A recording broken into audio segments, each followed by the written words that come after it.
Hi, and welcome back to Live at FDIC again. Brought to you all week at FDIC International 2024 by Firehouse Subs. I like to think of this as the Firehouse Sub Studio. We're coming at you live from the Firehouse Sub Studio.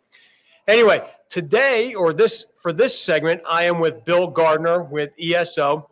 He is the Senior Director of Fire there, and he has promised that if I have to put my glasses on to read some of the questions, he's going to do the same for me, just so I don't feel too out of place.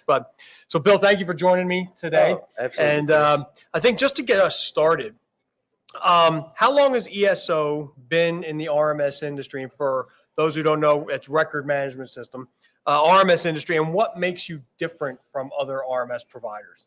Oh, those are great questions, Chris. Thank you. First off, I have to say, sitting in the Firehouse studio, the first thing I think of is a hook and ladder sandwich. So we'll start there. No, ESO has been around. We're celebrating our 20th year. Okay. And when you think about electronic records, most people don't even place that they've been functioning or been a standard part of EMS and fire for that length of time. But yeah, we're starting our 20th year. And I think the part that has made us be able, when so many others have come and gone, is been able to stick around is we are a RMS system created by fire and EMS people who were frustrated with what we were having to deal with on the street, that created this system and then went back to our customers in an ongoing manner to tell us what we needed to do next. And that's made us have longevity. And the big part that's really helped us is our ability to take and collect that data and then share it. Okay. And that's made us significantly different than a lot of vendors that come and go that just are looking to fill a gap, is they don't have the experience of being in the industry. They don't know how quickly I really want to fill out a 3 o'clock in the morning alarm activation call. They don't understand the ability to make sure that I can complete my record on that critical patient because I need 5 minutes. I need 5 minutes to get back to who I need to be. And we understood that, and we understand that, and work through that. And then taking that data that we've collected and using it to improve fire, EMS, and hospital. We have the ability to track and deal with from the time someone hits the 1 out of 911 until they're discharged out of the hospital, and take all of that data and paint that picture of what that means. To collect from the time the developer walks in with a set of plans and says, oh, I want to build something here, till all the events that took place at that. And, it's from dirt to dirt. And we have that and can tell the story with that, and then share that data with others to tell the story.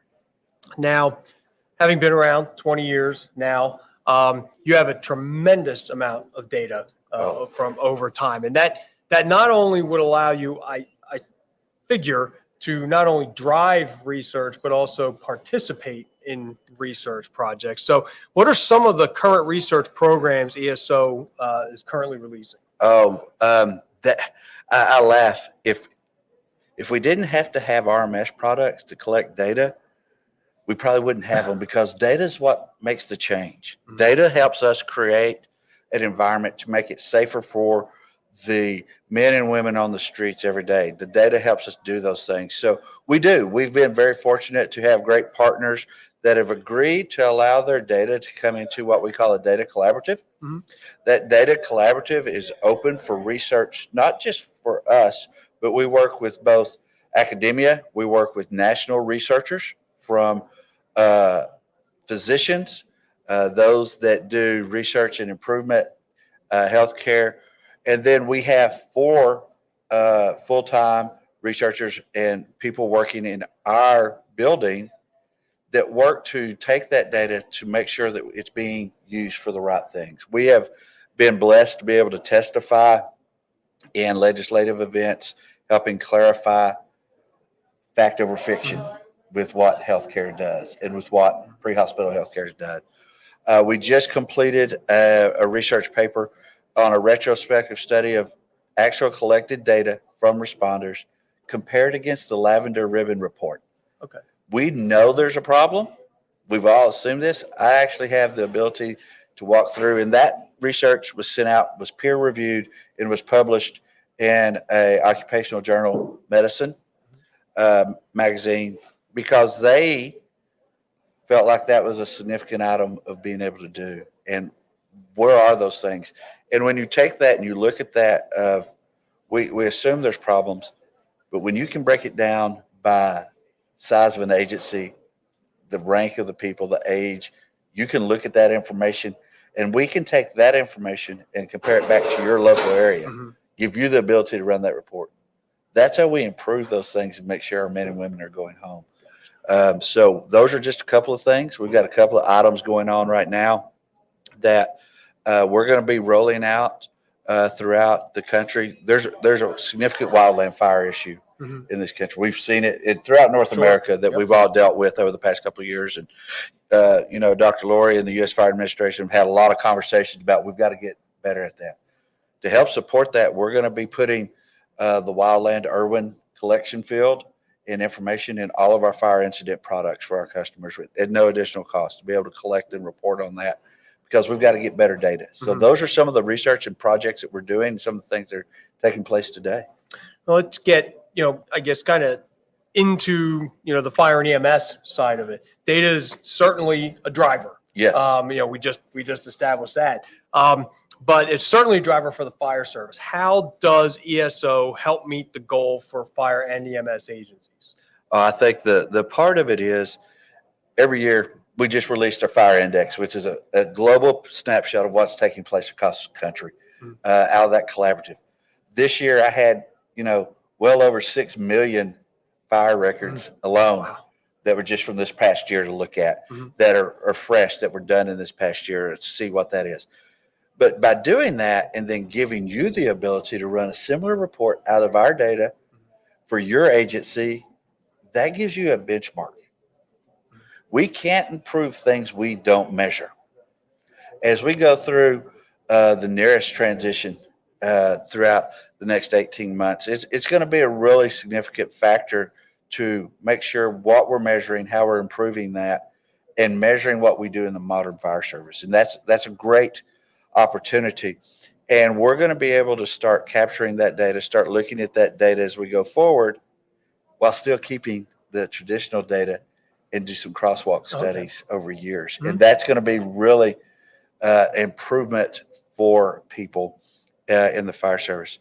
But the ability to see, we write national standards, and nothing against national standards, but they're not always comparable to every organization based off of staffing, population, distance to events, water supplies, all of those things that you and I both know impact what we do on the street every day.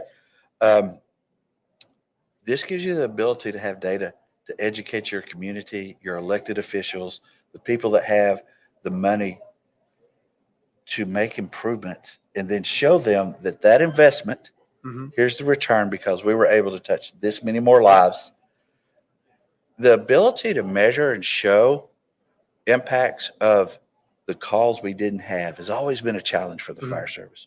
We have the ability to show some things now with data and the data collection to start showing not just saves from the events we had, but because we had a community event and it was in this area, this is what we did.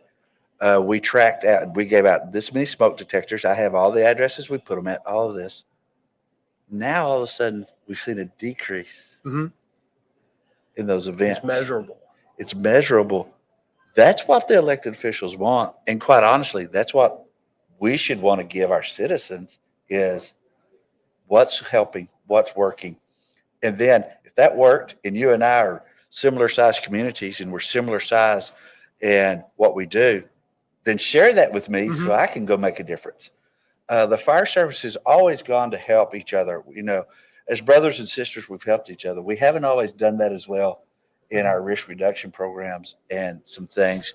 And we're seeing significant improvement in education about wanting to do risk reduction. We've actually have improvement from, when you look at ESO for risk reduction and the addition that's come through the past several years there, the ability for improvement for even local agencies to have risk reduction programs to prevent the need for EMS, to do things to prevent a taxing, which is occurring on our fire and EMS responders.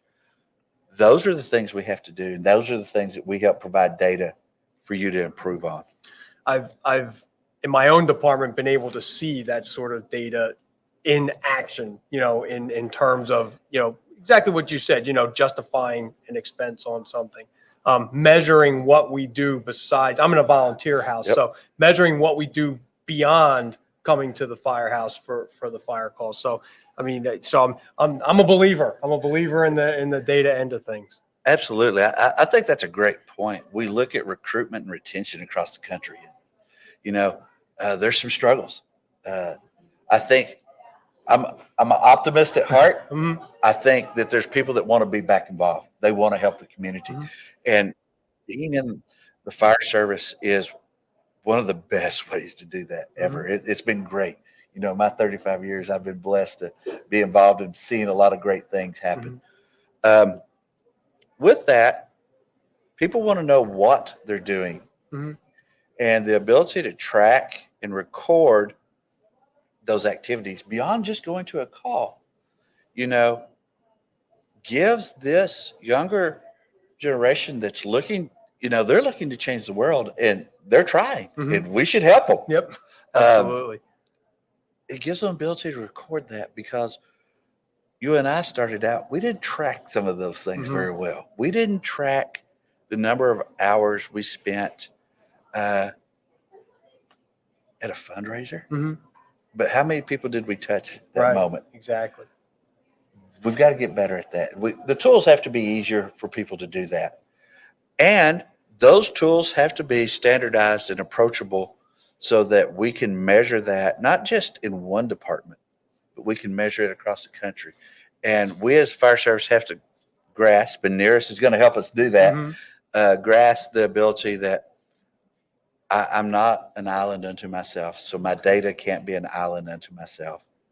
We've got to figure out a way for all of us to share that. Okay. Speaking of Nearest, what did ESO do to prepare itself for Nearest? So what has it been doing? So we have committed resources. I have a full-time engineering team that's already done that. The mock-ups have been there.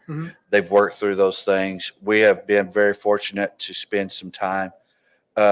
I will tell you, U.S. Fire Administrator and Rebecca Hearn over there that's running that project, Craig and Steve over at FSRI, they're very inclusive. You just have to make an opportunity to ask questions.